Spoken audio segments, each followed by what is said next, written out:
In this video, I'm going to teach you about body position when we accelerate. So we've already spoken about the attack position when we're at a constant speed, where should each part of our bodies be? But that doesn't take into account the force of acceleration, especially if I'm on a fast two-stroke like this. If I grab a handful of throttle, then often what happens is I end up falling off the back of the bike and I end up whiskey throttling, wheeling, and ending up on the floor. So we don't want that. That's worst case scenario. Best case scenario, we just keep falling back and we yank our arms and we get really tired arms, and often we end up with arm pump. That's best case scenario. To prevent arm pump, to prevent crashes, to prevent tiredness, this position will help a huge amount. What we do when we accelerate is we start in that neutral position, and as we accelerate, we drive our feet up, and that brings our head forwards in front of the handlebars. And then what happens is the force pulls us back into that neutral position. So we start here, and we end up back in this position anyway. Whereas if I was to start in the neutral position and I accelerate, I end up back here. If my arms are locked straight, I've got no control over the bike. I can't turn the bars, I can't do anything. If my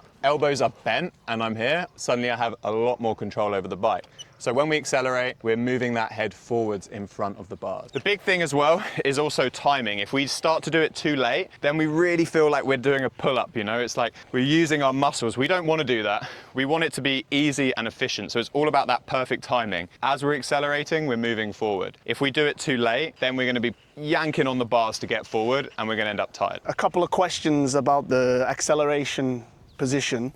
One is obviously coming into the corner, like what gear do I need to make sure I'm in, whether it's a tight corner or a long corner. Also coming out the corner, am I staying in that original gear, or am I shifting up a gear or shifting down a gear to get that speed? As an off-road trainer, we get this question a lot. What gear should we be in on this obstacle or this corner or this straight? And the rubbish answer is that it really depends. It depends on the speed of the bike. If you're on a 250, if you're on a 450, the gearing of the bike. I've got 11-tooth sprocket on here, so I might be in a higher gear than you. And also the speed of the rider, right? I'm going to be one gear higher than Nathan probably around this track in most places because I'll be riding a bit faster. So there isn't a one gear fits all answer, which most people want to hear. I'll give you my example on this bike and this track. Most corners, because they're quite tight, I'll be in second gear. Some of the faster sweeper corners, I'll be in third gear. And normally if I'm going down a fast straight, I will knock it down 2 gears before I go into the corner. So for example, fourth to second. But I'm never counting my gears, so I actually don't know what gear I'm in 100%. It's all based on the sound of the bike and the speed of the bike. And then by feel, I know I need to go down 1 gear to get into that corner, or I need to go down 2 gears to get into that corner. Now for turning, Nathan was asking, do you ever like change gear in the corner? I try not to do that because that can destabilize the bike. So really I want to get the gear correct 2 meters before the corner as I'm braking, and then I can accelerate around the corner, and then as we're on the straight line after the corner, that's when I'll start changing up my gears. So Nathan's going to practice now. I'm just telling him that he needs to find an area with a bit of traction because we're in some slippery conditions right now. He needs to be stood up and stable, and then he needs to accelerate aggressively. He can use the clutch to kind of increase the acceleration,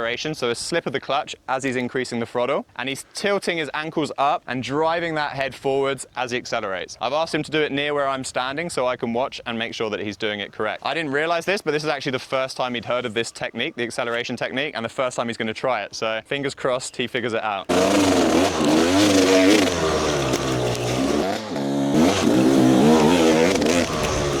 Like trying it there, it feels so much different. Like when I bring my head forward I feel like I can put more power in the bike. Yeah. Because when it does pull me back a bit, I don't feel like I'm losing control of the bike. So like when I'm too far back and I put that power on, I'm like, oh shit, you know, so I panic. Yeah. But like there, I was hitting this corner so fast. I was like, whoa. Yeah, well, that's amazing. That's good, bro.